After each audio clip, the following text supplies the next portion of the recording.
Sarah Martinez sat in the back corner of the music room, just like she did every Tuesday afternoon. The old wooden chair creaked under her as she watched her classmates practice their instruments. Some played violin, others played flute, and a few worked on guitar. Sarah always chose the seat farthest from Mrs. Henderson's desk. She liked being invisible. The 17-year-old girl had been taking music class for 3 years now. She loved music more than anything else in the world, but she never felt good enough to stand out. Her fingers knew how to dance across piano keys, but her heart always raced when people watched her play. Other students seemed so confident, so sure of themselves. Sarah felt like a small fish in a big pond. Mrs. Henderson was a kind woman with gray hair and gentle eyes. She had been teaching music at Lincoln High School for over 20 years. She knew every student's strengths and weaknesses. She also knew that Sarah had a special gift, even if Sarah did not believe it herself. Today felt different in the music room. Mrs. Henderson seemed worried about something. She kept looking at her phone and shaking her head. During the first half of class, she had been distracted. She forgot to collect homework and mixed up 2 students' names. This was not like her at all. Sarah noticed these things because she always paid attention to details. When you spend most of your time watching instead of talking, you see things other people miss. She saw how Mrs. Henderson's hands shook slightly when she picked up her coffee cup. She saw the deep lines on her teacher's forehead that seemed deeper than usual. The class was working on a group piece for the spring concert. Sarah played piano, while others played their instruments. They were supposed to perform a simple version of a classical song. Sarah had practiced her part at home until her fingers could play it perfectly, even with her eyes closed. But when it came time to play with the group, she always made her piano very quiet. She did not want to make mistakes that everyone could hear. "That sounds good, everyone," Mrs. Henderson said, but her voice did not have its usual energy. "Let's take a short break." Students began talking to each other and getting drinks of water. Sarah stayed at the piano bench, running her fingers silently over the keys. She loved the smooth feeling of the keys under her fingertips. The piano at school was old and some keys stuck a little, but it still made beautiful sounds. Mrs. Henderson's phone rang. She answered it quickly and walked to the corner of the room. Sarah could not hear the words, but she could tell from Mrs. Henderson's face that something was wrong. Her teacher's shoulders dropped and she put her hand over her eyes. When Mrs. Henderson finished the phone call, she stood quietly for a moment. Then she took a deep breath and walked back to the front of the class. "I need to tell you all something," Mrs. Henderson said. Her voice was serious now. "I just got some bad news about this weekend's community fundraiser." Sarah had heard about the fundraiser. It happened every year to raise money for the local children's hospital. Important people from the town came to eat dinner and give money to help sick children. There was always music during the dinner to make the evening special. "The pianist who was supposed to play this Saturday just called," Mrs. Henderson continued. "She has the flu and cannot perform. The event is in 4 days and I need to find someone to replace her." Sarah felt sorry for Mrs. Henderson. Finding a musician with only 4 days' notice would be very hard. Professional musicians usually booked their time weeks or months ahead. The fundraiser was important to the whole community. "Does anyone know a pianist who might be available?" Mrs. Henderson asked the class. Students looked at each other and shrugged. A few mentioned names of people they knew, but Mrs. Henderson shook her head. She had already tried calling several local musicians before class. Sarah wanted to help, but she knew she was not good enough for such an important event. These were adults who paid money to attend a fancy dinner. They would expect someone who played perfectly, someone who looked professional and confident. Sarah was just a high school student who got nervous playing in front of her own classmates. The rest of class passed slowly. Mrs. Henderson tried to focus on teaching, but everyone could see she was still worried about the fundraiser. She had organized this event for the past 5 years, and she felt responsible for making sure everything went well. When the bell rang, students packed up their instruments and headed for the door.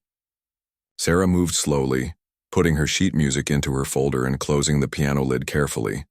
She always stayed a few extra minutes to avoid the crowd in the hallway.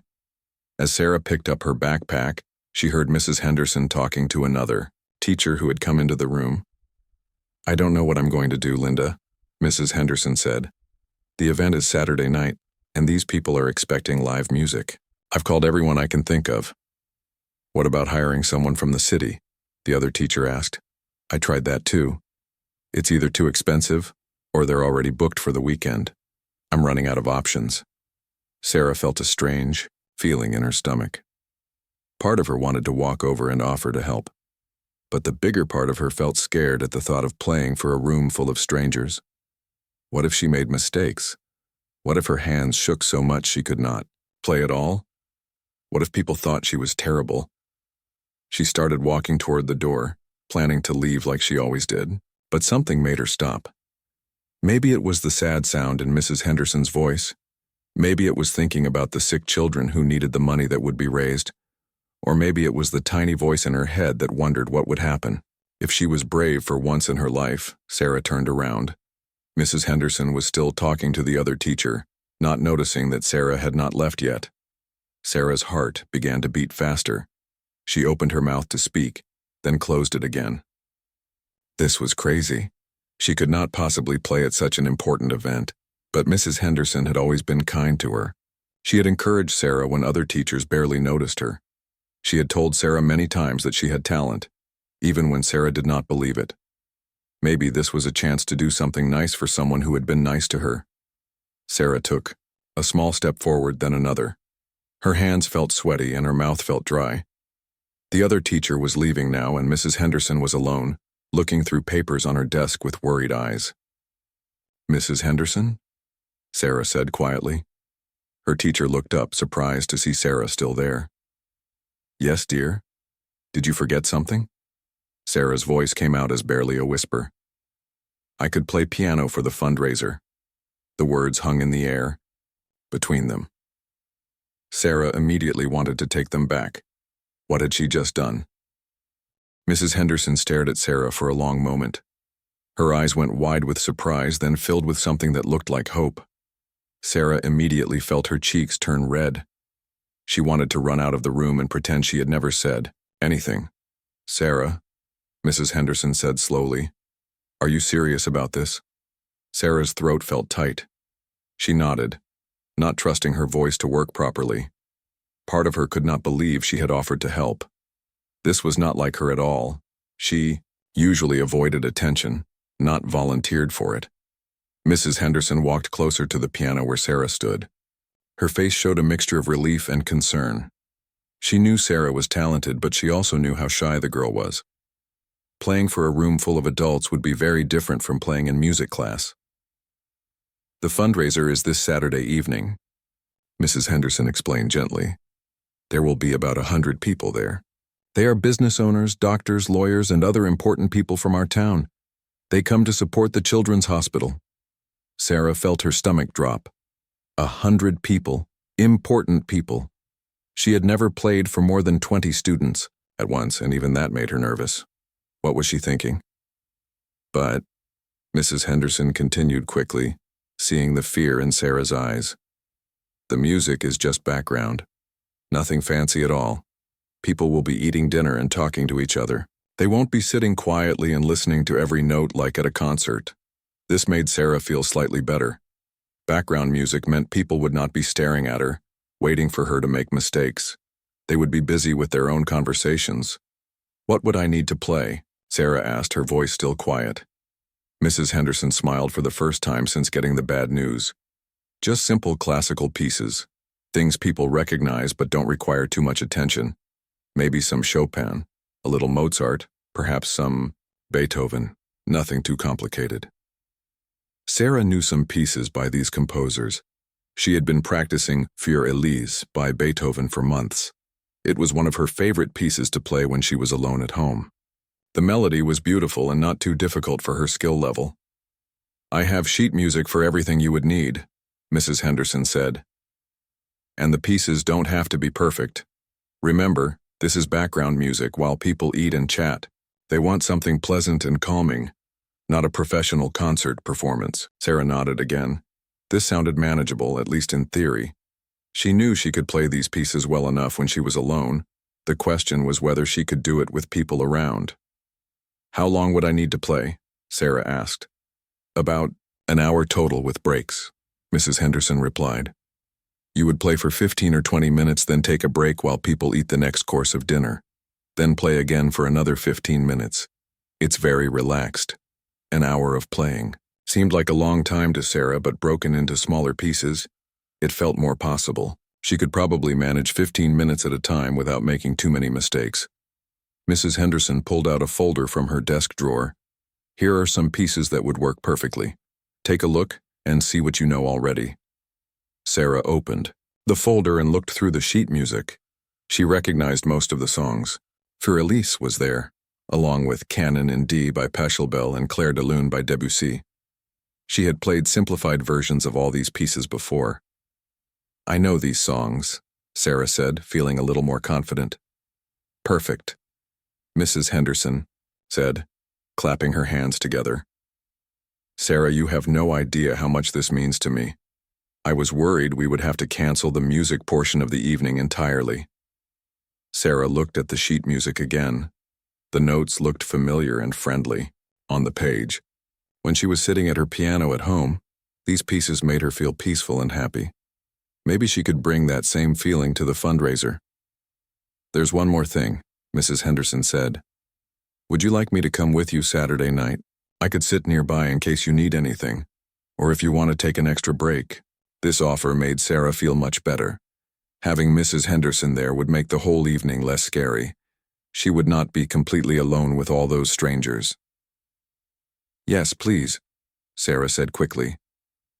That would help a lot. Then it's settled, Mrs. Henderson said with a big smile. Sarah Martinez will be our pianist for Saturday evening.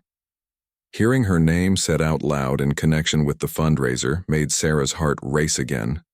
Was she really going to do this? Play piano for 100 important adults she had never met?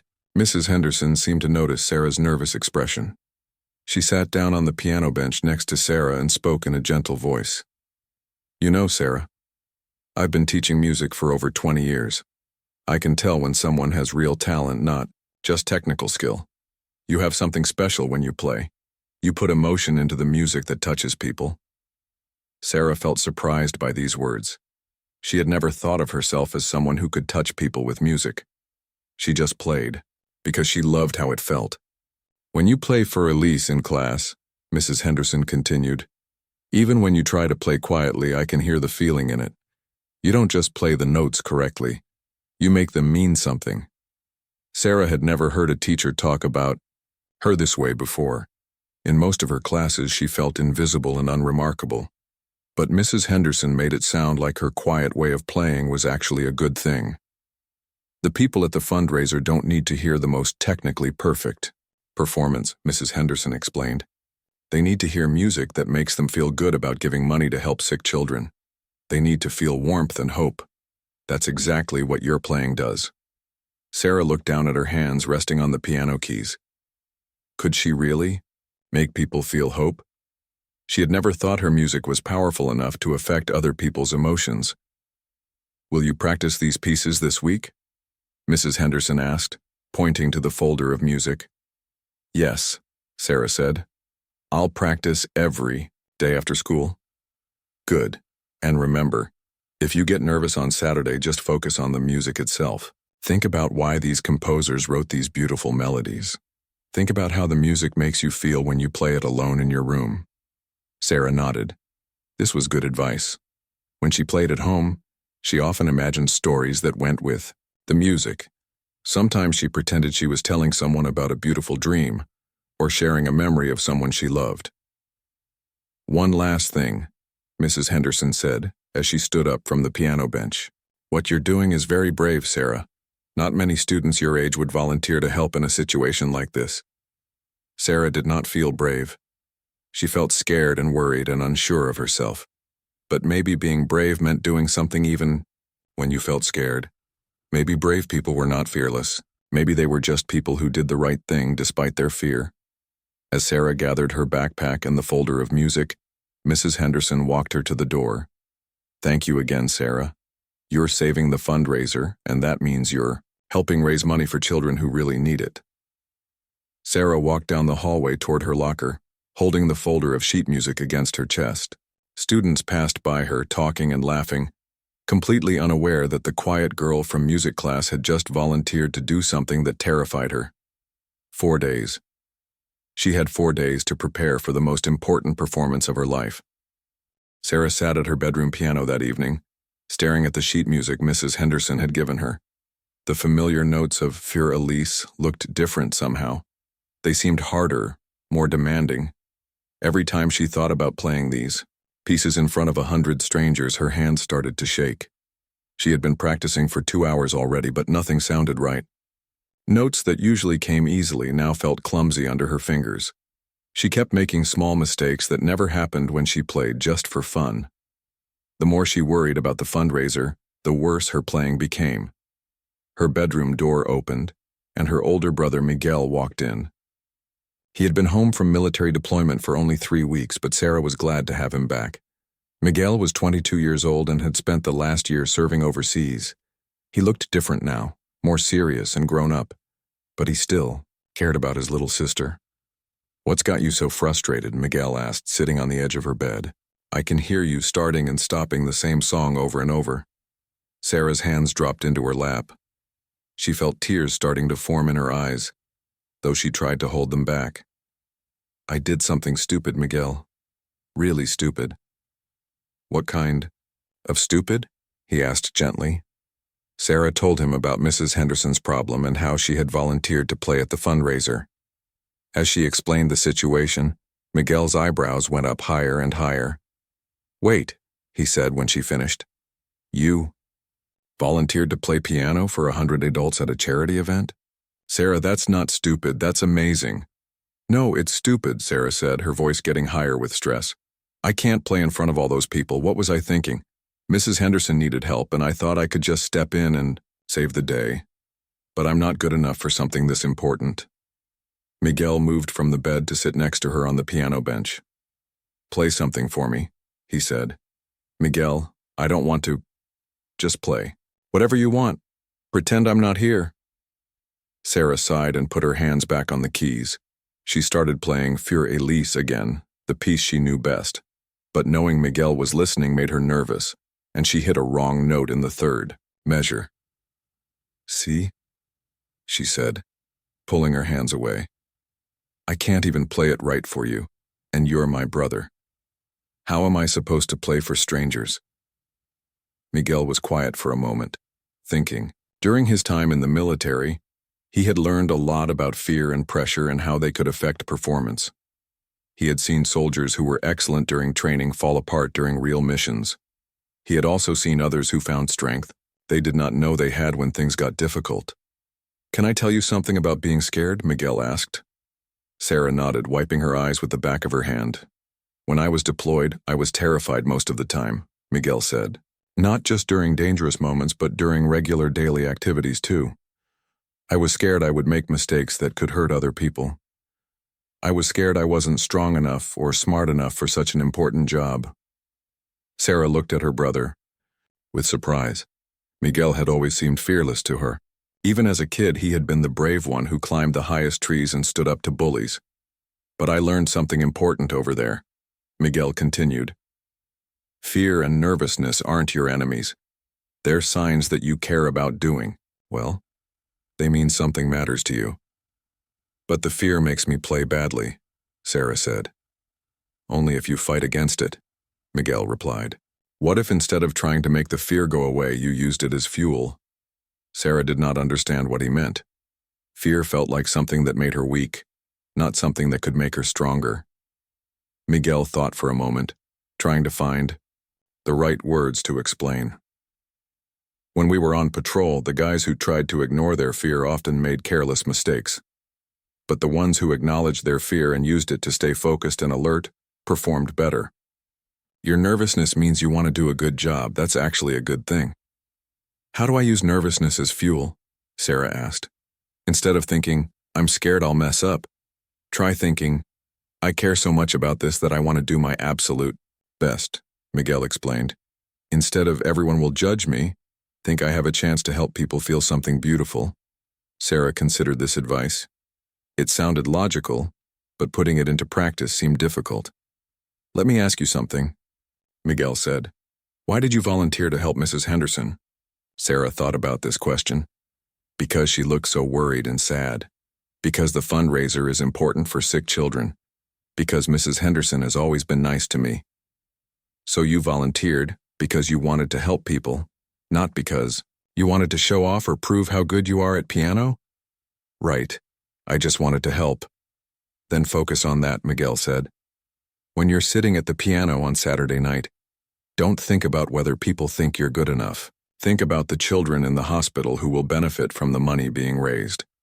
Think about Mrs. Henderson, who will feel relief that the evening has music. Think about the people in the audience who might hear something beautiful that makes them feel happy." This was a completely different way of thinking about the performance. Instead of focusing on herself and her fears, Miguel was suggesting she focus on others and how she could help them. "What if I still make mistakes?" Sarah asked. "Then you make mistakes," Miguel said with a shrug. "Nobody expects you to be perfect, Sarah. They just want pleasant background music. If you hit a wrong note here and there, most people won't even notice. And the ones who do notice won't care, because they'll be focused on enjoying their dinner and supporting a good cause." Sarah felt some of the pressure lift from her shoulders. Maybe she had been making this more difficult than it needed to be. Maybe the people at the fundraiser would not be sitting there with scorecards, judging every note she played. "Play the song again," Miguel said. "But this time don't play it for me. Play it for someone who needs to hear something beautiful." Sarah put her hands on the keys again. She closed her eyes and imagined a child in the hospital, maybe feeling scared or lonely. She imagined that her music could travel through the walls and reach that child, giving them a few minutes of peace and comfort. When she played For Elise this time, something felt different. The notes flowed more smoothly. Her hands felt more relaxed. She still made one small mistake, but she did not stop playing. She just continued on, and the mistake became part of the music rather than a reason to quit. When she finished, Miguel clapped slowly. "That," he said, "was beautiful. That's the Sarah I know. That's the Sarah who can definitely handle playing for 100 people." Sarah felt a small smile form on her face. Maybe Miguel was right. Maybe her nervousness came from caring, and caring was not a weakness. Maybe she did not have to be perfect to be helpful. "I'm still scared," she admitted. "Good," Miguel said. "That means Saturday night matters to you. Use that energy to play with feeling, not just technique." That night, Sarah practiced for another hour. She still felt nervous about the fundraiser, but the nervousness felt different now. Instead of feeling like a heavy weight crushing her down, it felt like energy that could be directed towards something positive. She practiced imagining different people who might benefit from her music. Children in the hospital, Mrs. Henderson feeling proud and relieved, adults in the audience feeling generous and happy to support a good cause. By the time she went to bed, Sarah still had butterflies in her stomach. But now she understood that butterflies could help her fly, not just make her feel sick. Saturday was still 3 days away, and she would be ready. Saturday evening arrived faster than Sarah had expected. She stood in front of her bedroom mirror, adjusting the simple black dress her mother had helped her choose. It was the nicest outfit she owned, though it still felt strange to dress up for such an important event. Her hands trembled slightly as she brushed her long dark hair one final time. "You look beautiful, mija," her mother said from the doorway.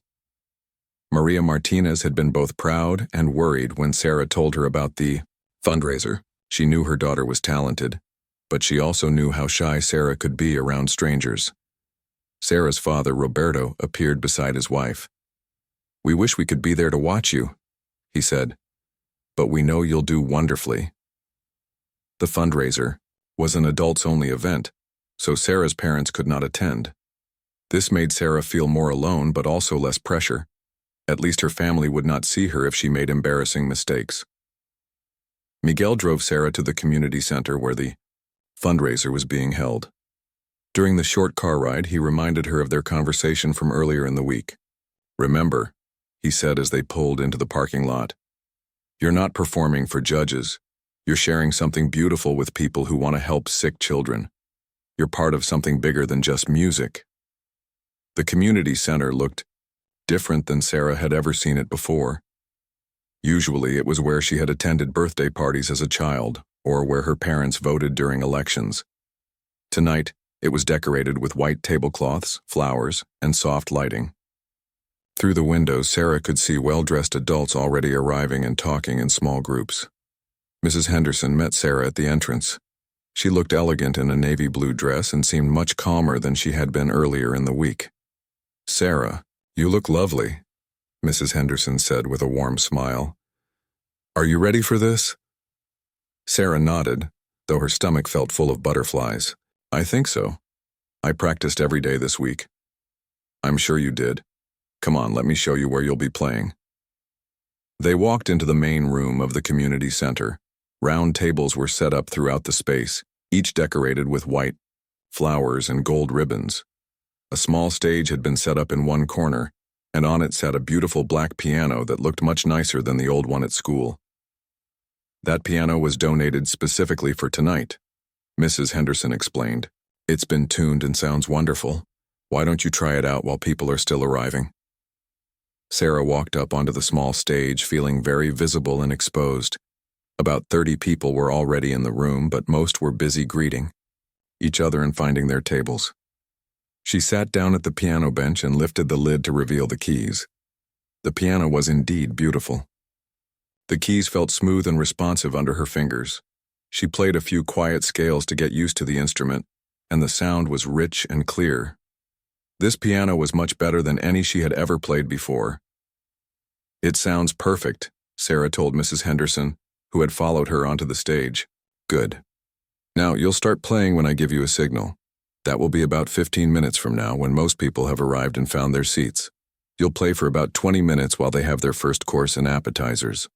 Sarah looked out at the growing crowd. More people were arriving every few minutes. She saw men in expensive suits and women in elegant dresses. These were clearly successful, important people from the community. Her heart rate increased as she realized how different she was from everyone else in the room. "Mrs. Henderson," Sarah said quietly, "what if they think I'm too young or not professional enough?" Her teacher sat down on the piano bench beside her. "Sarah, let me tell you something. Half of these people can't even read music, much less play an instrument. They won't be judging your technique. They'll just be happy to hear beautiful music while they eat and talk." This helped Sarah feel slightly better. She had been imagining a room full of music experts who would notice every small mistake. But Mrs. Henderson was right. These were business people and community leaders, not professional musicians. "Also," Mrs. Henderson added, "I told several people that our pianist is a talented local high school student. They're excited to support young talent from the community. They're already on your side." A man in a black suit approached the stage. He was tall and looked like he might be in charge of the event. "This must be our pianist," he said with a friendly smile. "I'm David Chen, the event organizer. We're so grateful you could help us out on short notice." "This is Sarah Martinez," Mrs. Henderson said. "She's one of my most talented students." "Wonderful to meet you, Sarah," Mr. Chen said, shaking her hand. "Thank you for sharing your gift with us tonight. The Children's Hospital will benefit so much from your contribution." Sarah felt a warm feeling hearing these words. Mr. Chen was not treating her like a kid who was filling in because no real musician was available. He was treating her like a real musician who was choosing to help with an important cause. More people continued to arrive. Sarah watched them from the stage, noting their faces and trying not to feel intimidated. She saw doctors she recognized from the local hospital, business owners whose stores she had visited with her parents, and other adults who seemed kind and friendly as they greeted each other. A woman with gray hair and a bright red dress approached the stage. "Are you our pianist for this evening?" she asked. "Yes, ma'am," Sarah replied politely. "How wonderful. I'm Margaret Thompson. I've been coming to this fundraiser for 5 years, and we've never had such a young musician before. I'm looking forward to hearing you play." Mrs. Thompson walked away before Sarah could respond, but her friendly words made Sarah feel more welcome. Maybe the adults here would not be as intimidating as she had imagined. Mrs. Henderson checked her watch. It's almost time, Sarah. Are you ready? Sarah looked out at the room, which now held about 80 people. Most had found their seats and were looking at their menus or chatting with others at their tables. The lighting had been dimmed slightly, making the atmosphere warm and intimate. I'm ready, Sarah said, surprising herself with how steady her voice sounded. Remember, Mrs. Henderson said as she prepared to leave the stage. Just play from your heart. These people want to feel good about being here and supporting this cause. Your music will help create that feeling. Sarah watched Mrs. Henderson walk to her own table near the front of the room. Then she looked down at her hands resting on the piano keys. In a few moments, she would begin playing, and all the practicing and worrying of the past week would be put to the test. She thought about Miguel's advice about using her nervousness as fuel. She thought about the children in the hospital who would benefit from the money raised tonight. She thought about Mrs. Henderson, who had trusted her with this important responsibility. Sarah took a deep breath and placed her fingers on the keys for the opening notes of Canon in D. She had decided to start with this piece because it was gentle and familiar, something that would ease both her own nerves and create a pleasant atmosphere for the diners.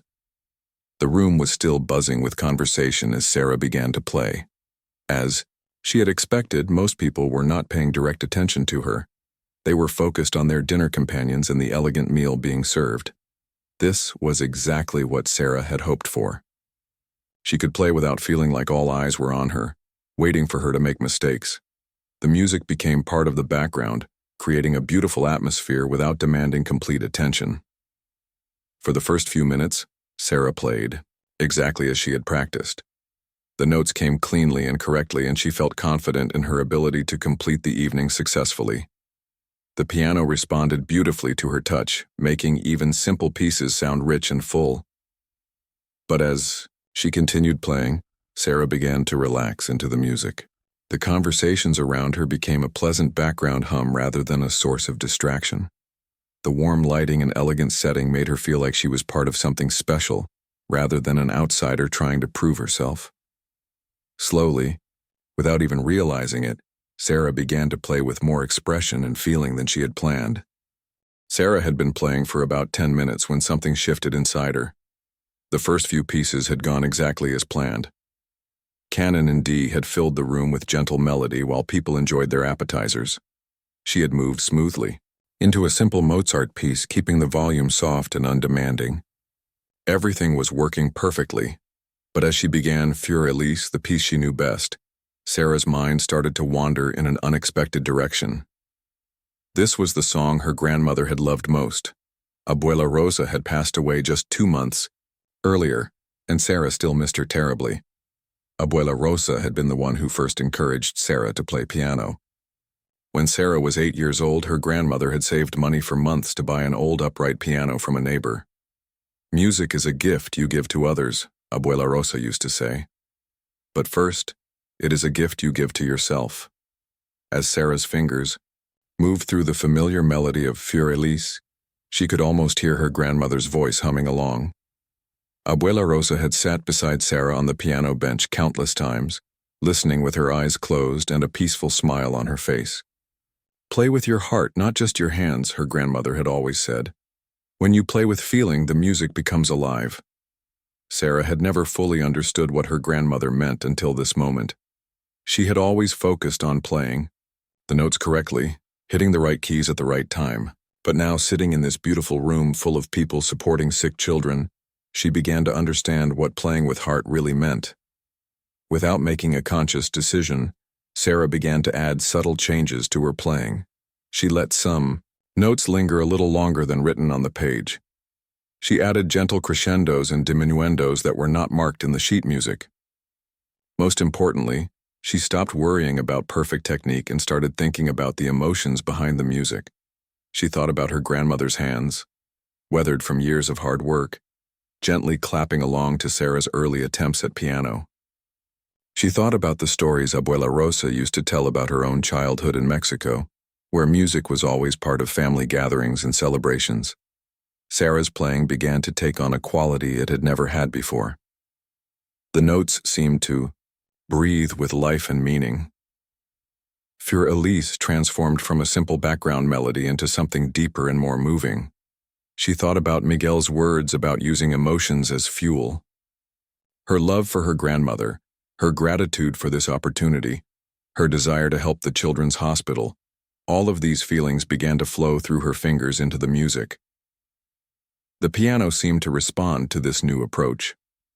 Notes that had always sounded mechanical and precise now sang with warmth and expression. Sarah felt like she was having a conversation with the instrument, sharing feelings that were too deep for words. As she reached the middle section of Für Elise, the part that had always been most challenging for her, Sarah closed her eyes. She let her hands find their way across the keys, guided by memory and feeling, rather than careful concentration on reading the sheet music. In her mind, she was no longer sitting on a stage in front of strangers. She was back in her grandmother's small living room, playing for an audience of one person who loved her unconditionally. She was playing for someone who believed in her talent even when she did not believe in it herself. The music began to tell a story. It spoke of love between generations, of wisdom passed down from grandmother to granddaughter, of dreams that survive even after the dreamer is gone. Sarah had never thought of piano music as storytelling before, but now she understood that every piece contained emotions and experiences that could touch other people's hearts. She moved into the final section of Für Elise, the part that always brought the melody back to its gentle, peaceful beginning. But this time Sarah played it with a new understanding. This was not just the end of a song. It was a return to something beautiful and familiar, like coming home after a long journey. As the last notes of Für Elise faded away, Sarah opened her eyes and looked out at the room. Something had changed, though she was not immediately sure what it was. The conversations that had been a constant background noise throughout her performance seemed quieter now. Sarah transitioned into Clair de Lune, another piece her grandmother had loved. This song had always made Sarah think of moonlight on water, peaceful and mysterious. Tonight it made her think of her grandmother watching over her from somewhere far away, but still close in spirit. Playing Clair de Lune with this new emotional awareness felt like painting with sound. Sarah let the melody flow and ebb like gentle waves. She discovered that she could make the piano whisper or sing, depending on how she touched the keys and how much feeling she put behind each note. The room around her seemed to respond to this change in her playing. Though Sarah was focused on the music, she began to sense that something different was happening in the audience. The energy in the room felt more focused, more attentive. Miguel had told her that emotions could be fuel for better performance. Her grandmother had taught her that music was a gift to be shared with others. Tonight, for the first time, Sarah was beginning to understand how these two ideas worked together. When she played with genuine feeling, the music became something bigger than just notes and rhythms. It became a way of connecting with other people, of sharing experiences and emotions that everyone could understand, even if they did not know how to play instruments themselves. Sarah thought about the people sitting at the tables around her. Many of them probably had grandparents they missed. Many had experienced loss and love and hope and sadness. The music she was playing could remind them of their own important memories and feelings. This realization filled Sarah with a sense of purpose she had never felt before. She was not just providing background music for a dinner. She was creating a soundtrack for people's thoughts and memories. She was helping them feel connected to something beautiful while they supported a cause that mattered. As Clair de Lune came to its gentle conclusion, Sarah felt transformed. The nervous, worried girl who had sat down at the piano 20 minutes earlier was still there, but she was now joined by someone new, someone who understood that music was indeed a gift to be shared, and that sharing it with genuine feeling was what made it truly special. Sarah glanced toward Mrs. Henderson's table and saw her teacher watching with an expression of amazement and pride. She looked around the room and noticed that many conversations had grown quieter, as if people were becoming more aware of the music flowing around them. But Sarah was not playing for their attention or approval anymore. She was playing for her grandmother's memory, for the children who would benefit from tonight's fundraiser, for Mrs. Henderson who had believed in her, and for the part of herself that was learning to be brave. The next piece on her list was a simple Bach invention, but Sarah knew it would not sound simple when she played it with this new understanding of what music could do and be. Margaret Thompson was in the middle of telling her dinner companion about her recent trip to Europe when something made her stop mid-sentence. The music floating through the room had changed somehow. She could not put her finger on exactly what was different, but the young pianist's playing had taken on a quality that demanded attention. "I'm sorry, what was I saying?" Margaret asked, realizing she had lost track of her own story. Her companion, Dr. James Wilson from the local hospital, had also been distracted by the music. "I think you were talking about Rome," he said, but his voice was distant. "This pianist is quite remarkable, isn't she?" Margaret nodded, turning slightly in her chair to get a better view of the stage. The young woman at the piano looked so small and unassuming, but the sounds coming from her instrument were anything but small. There was something in the music that spoke directly to the heart. At a table near the back of the room, businessman Robert Hayes had been discussing quarterly profits with his wife when he found himself drawn into the melody of Clair de Lune. The piece reminded him of his own piano lessons as a child, before life got too busy for such luxuries.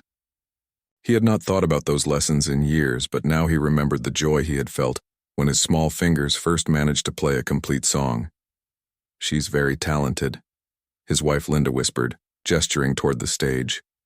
"More than talented," Robert replied quietly. "She's got something special."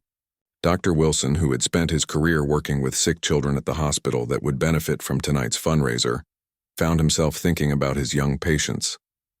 The music Sarah was playing reminded him of the peace he sometimes saw on children's faces when they were visited by therapy musicians. There was healing in music like this, something that went beyond entertainment or technical skill. At the front table, Mrs. Henderson watched Sarah with growing amazement. She had known Sarah was talented, but what she was witnessing tonight went far beyond anything she had heard from her student before. This was not the same girl who sat quietly in the back of music class, trying to remain invisible. The change in Sarah's playing was creating a ripple effect throughout the room. Conversations that had been animated and energetic began to slow down and soften. People found themselves speaking in lower voices, as if they instinctively knew that something special was happening and did not want to interfere with it. Attorney Susan Miller, who had been discussing a difficult case with her tablemates, realized she had not been thinking about work for the past several minutes. Instead, the piano music had transported her to a different state of mind, one that felt calmer and more reflective than her usual busy mental state. "I haven't heard piano playing like this since I was a child," she said to the others at her table. "My mother used to play for us in the evenings, and it sounded something like this. Not technically perfect, but full of feeling." The servers, who were clearing dishes and preparing for the next course, found themselves moving more quietly and carefully. The music created an atmosphere that called for gentle, respectful movement. Even the kitchen staff, working behind the scenes, commented on how the evening felt different from previous fundraisers they had worked. Sarah herself was only dimly aware of the effect her playing was having on the room. She was lost in the world of sound and emotion she was creating. Each piece flowed naturally into the next, and she found herself making spontaneous choices about tempo and dynamics that felt right in the moment. When she began playing a simplified version of Chopin's Nocturne in E-flat major, the room's transformation became even more apparent. This piece, which spoke of quiet contemplation and gentle melancholy, seemed to touch something deep in many of the listeners. At one table, an elderly couple held hands without speaking. The husband was remembering their wedding dance 50 years earlier, while his wife thought about their grandson who was currently fighting cancer at the very hospital they were supporting tonight. The music gave them a way to share these feelings without needing words. Young Dr. Emily Chen, who had recently finished her residency at the Children's Hospital, felt tears forming in her eyes. She had been working long hours with very sick children, and the stress of trying to save young lives had been weighing heavily on her. Sarah's music reminded her of why she had chosen medicine in the first place, of the beauty and hope that existed even in the midst of suffering. The fundraiser's organizer, David Chen, had attended dozens of charity events over the years. He knew the difference between background music that people ignored and music that created a real atmosphere. What Sarah was providing tonight was definitely the latter. He could see it in people's faces, in the way they carried themselves, in the quality of attention they were bringing to the evening. Even the most talkative guests found themselves drawn into periods of quiet listening. Successful businessman Frank Rodriguez, who was known for dominating dinner conversations, sat in unusual silence as Sarah's music washed over him. The melodies reminded him of his immigrant parents, who had worked so hard to give him opportunities they never had. Mrs. Henderson began to understand that something extraordinary was happening. She had organized this fundraiser for 5 years, and she had never seen the audience respond to music this way. People were not just hearing Sarah's playing, they were feeling it. The change was not lost on the waitstaff either. Server Maria Gonzalez, who had worked many events at the community center, whispered to her colleague, "This is different tonight. Look at how peaceful everyone looks." Indeed, there was a quality of peacefulness settling over the room that had nothing to do with the elegant decorations or excellent food. It came from the music Sarah was sharing, music that seemed to touch something universal in the human experience. As Sarah transitioned into the final piece of her first set, Ave Maria by Schubert, the ripple effect reached its peak. This piece, with its soaring melody and spiritual overtones, created a moment of shared reverence in the room. Dr. Wilson thought about the families he counseled when their children faced serious illnesses, and how music like this could provide comfort when medical words were not enough. Margaret Thompson remembered her own mother's funeral, where this same piece had been played, and felt a bittersweet connection to her past. The young musician on stage had no idea that her playing was weaving through the personal histories and emotional landscapes of everyone in the room. She was simply sharing what her grandmother had taught her, playing with her heart rather than just her hands. But the effect was undeniable. In a room full of successful, busy adults who were used to controlling their environments and managing their emotions, Sarah's music was creating a rare moment of vulnerability and openness. As the last notes of Ave Maria faded away, the room remained in complete silence for several seconds. It was the kind of silence that occurs when people have been genuinely moved by something beautiful and need a moment to process what they have experienced. Then, almost without thinking, one person began to clap, then another, and another. Within moments, the entire room was applauding with an enthusiasm that surprised even the most generous supporters of the Children's Hospital. The applause startled Sarah back to reality. She looked up from the piano keys to find every person in the room looking directly at her. Their faces showed expressions she had never seen directed toward her before. There was appreciation, certainly, but also something deeper.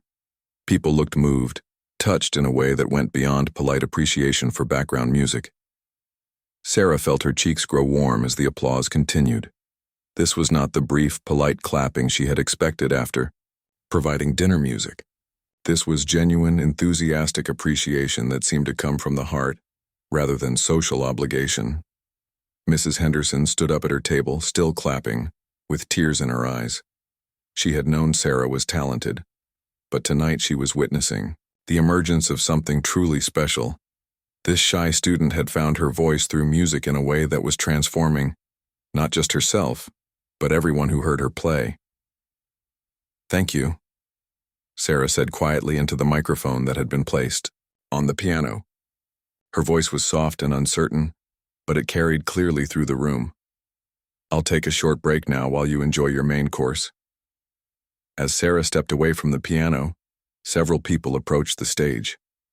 Margaret Thompson was the first to reach her. "My dear, that was absolutely beautiful," she said, taking Sarah's hands in her own. "I've been attending musical events for 40 years, and I've rarely heard playing with such genuine emotion." Dr. Wilson joined them, his usual professional composure softened by what he had just experienced. "Thank you for sharing that gift with us," he said. "As someone who works with children facing difficult medical challenges, I can tell you that music like yours has real healing power." Sarah did not know how to respond to such praise. She had expected to play quietly in the background while people ate and talked. She had not expected to affect anyone deeply or to receive such personal thanks. More people gathered around the stage. Attorney Susan Miller waited her turn to speak with Sarah, while businessman Robert Hayes told his wife, "We need to increase our donation tonight. Music like that deserves support." The comments people made to Sarah revealed how deeply her playing had touched them. They did not talk about technical skills or perfect execution. Instead, they spoke about feelings, memories, and the way her music had made them think about their own lives and loved ones. "You reminded me of my grandmother," one woman said. "She used to play piano for our family gatherings when I was little. I haven't thought about my childhood piano lessons in 20 years, a man told her. "You made me remember why I loved music before life got so complicated." Dr. Emily Chen, the young doctor from the Children's Hospital, approached Sarah with particular gratitude. "I work with kids who are going through really hard times," she said. "What you did tonight reminded me of the hope and beauty that exist even in difficult situations. Thank you for that reminder." Sarah listened to these comments with growing amazement. She had not tried to remind anyone of their grandmothers or childhood lessons. She had not intended to provide hope or healing. She had simply played music the way her own grandmother had taught her to play it, with feeling rather than just technique. Mrs. Henderson finally reached the stage and put her arm around Sarah's shoulders. "How are you doing, dear? Are you okay to continue?" "I think so," Sarah said, though she felt overwhelmed by the response to her playing. "Mrs. Henderson, did I do something different? People are reacting like this was more than just background music." "You played from your heart," Mrs. Henderson replied. "That's what made the difference. You stopped trying to be invisible and started sharing your gift authentically." During the break, Sarah overheard conversations at nearby tables that surprised her even more. People were not just being polite about her music, they were having genuine discussions about how it had affected them. "I want to start taking piano lessons again," she heard one woman say to her husband. "Hearing that young woman play reminded me how much joy music can bring. We should bring more live music to the hospital," Dr. Wilson was saying to his colleague. "If music can create the kind of atmosphere we just experienced, imagine what it could do for our young patients." At another table, Frank Rodriguez was telling his dinner companions about his parents' immigration story, prompted by memories that Sarah's music had awakened. "My mother used to sing Mexican folk songs while she worked," he said. "Tonight's music reminded me of how much beauty she brought into our home, even when we had very little money." Sarah realized that her playing had become a catalyst for people to connect with their own memories and emotions. Her music had created a space where busy, successful adults felt comfortable being vulnerable and reflective. When it was time to return to the piano for her second set, Sarah felt different than she had an hour earlier. The nervousness was still there, but it was accompanied by a new sense of purpose and confidence. She had discovered that sharing her authentic musical voice could touch other people in meaningful ways. She sat down at the piano and looked out at the audience. They were looking back at her with anticipation and warmth, no longer the intimidating crowd of strangers she had feared. They had become people who appreciated what she had to offer and were eager to hear more. "For my second set," Sarah said into the microphone, her voice stronger now, "I'd like to play some pieces that have special meaning to me. I hope they bring you as much joy as they've brought to my family." She began with a Spanish lullaby her grandmother used to sing, arranged for piano. This was not one of the pieces Mrs. Henderson had given her, but it felt right for this moment. The melody was simple but deeply emotional, telling the story of a mother's love for her child. As Sarah played this personal piece, she thought about all the children in the hospital who might need lullabies to help them sleep through difficult nights. She thought about their parents who probably sang to them just as her grandmother had sung to her. The room fell silent again, but this time Sarah was aware of the attention she was receiving. Instead of making her nervous, it inspired her to play with even more feeling and expression. She understood now that the audience was not judging her performance. They were sharing in the emotions she was expressing through music. When she finished the lullaby, the silence stretched for a long moment before the applause began. But this time, Sarah could see that several people in the audience were wiping tears from their eyes. Dr. Wilson was thinking about the newborn intensive care unit at his hospital, where this kind of gentle music might provide comfort to both babies and their worried parents. Margaret Thompson was remembering her own children as babies and feeling grateful for the precious memories that Sarah's music had brought back to life. Sarah continued her second set with pieces that told stories of love, loss, hope, and resilience. Each song was chosen not for its technical difficulty or classical pedigree, but for its emotional truth and its ability to connect with universal human experiences. By the end of her performance, Sarah had transformed not only her own understanding of what music could do, but also the entire atmosphere of the fundraiser. What had begun as a pleasant but routine charity dinner had become an evening that people would remember and talk about for years to come. When Sarah played the final notes of her evening performance, the silence that followed was different from any she had ever experienced. It was not the awkward quiet of people unsure how to respond, but the profound stillness that comes after witnessing something truly meaningful. Then the applause began, and it was unlike anything Sarah could have imagined. People stood up from their tables, clapping not just with their hands but with their whole bodies. The sound filled the room and seemed to go on forever. Sarah saw that many people had tears in their eyes, and their faces showed expressions of genuine gratitude and amazement. Mrs. Henderson made her way to the stage with tears streaming down her cheeks. "Sarah," she said, embracing her student, "I have never heard anything so beautiful in my entire life. You didn't just play music tonight. You shared your soul." David Chen, the event organizer, approached the microphone.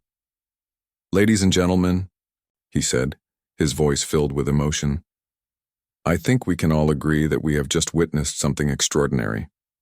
Sarah Martinez has given us a gift tonight that goes far beyond entertainment. She has reminded us why we're here and why this cause matters so much." The audience applauded again, and Sarah felt overwhelmed by the response. She had expected to play background music and slip away quietly when the evening was over. Instead, she found herself at the center of an experience that had touched everyone in the room. "Before we continue with our program," Mr. Chen continued, "I want to share some remarkable news. Tonight's fundraiser has exceeded our goal by over 300%. We have raised more money for the Children's Hospital than in any previous year." The room erupted in cheers and applause. Sarah stood on the stage, amazed to learn that her music had somehow contributed to this incredible success.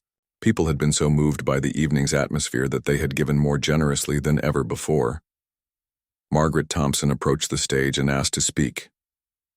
"I want everyone to know," she announced to the room, "that I came here tonight, planning to make my usual donation. But after hearing Sarah play, I've decided to triple my contribution. Music like hers reminds us of what's truly important in life." Other donors began standing up and making similar announcements. Robert Hayes pledged to establish a music therapy program at the Children's Hospital. Dr. Wilson committed to bringing live music performances to the pediatric wards. Susan Miller offered to provide legal services for young musicians who needed help with scholarships and educational opportunities. Sarah watched in amazement as her simple piano playing seemed to inspire a wave of generosity and commitment that went far beyond money. People were offering their time, their skills, and their resources because they had been moved by what they experienced. "This is what music can do," Mrs. Henderson whispered to Sarah as they watched the room full of people, making commitments to help others. "When you play with genuine feeling, you don't just entertain people. You remind them of their capacity for goodness and love." After the formal program ended, Sarah was surrounded by people who wanted to thank her personally. But the conversations were different from typical compliments about a performance. People shared personal stories about how her music had affected them. Dr. Emily Chen told Sarah about a young patient named Tommy who was facing a difficult surgery the following week. "I'm going to tell him about tonight," she said. "I'm going to tell him that there are people like you in the world who share beauty and hope, even when things are scary." An elderly man named George introduced himself and explained that Sarah's music had reminded him of his late wife, who had been a pianist. "She would have loved hearing you play," he said.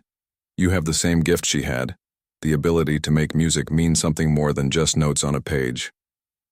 A young mother named Lisa shared that she had been struggling with depression since her son's birth, but Sarah's music had given her the first sense of peace she had felt in months. "I forgot that beauty still existed in the world," she said. "Thank you for reminding me." These conversations helped Sarah understand that what had happened tonight was bigger than a successful fundraiser or even her own personal growth as a musician. Her willingness to play with authentic emotion had created a space where people could reconnect with their own feelings and memories in a healing way. Miguel arrived to pick up Sarah just as the evening was winding down. He found his sister surrounded by admiring adults looking confident and radiant in a way he had never seen before. "How did it go?"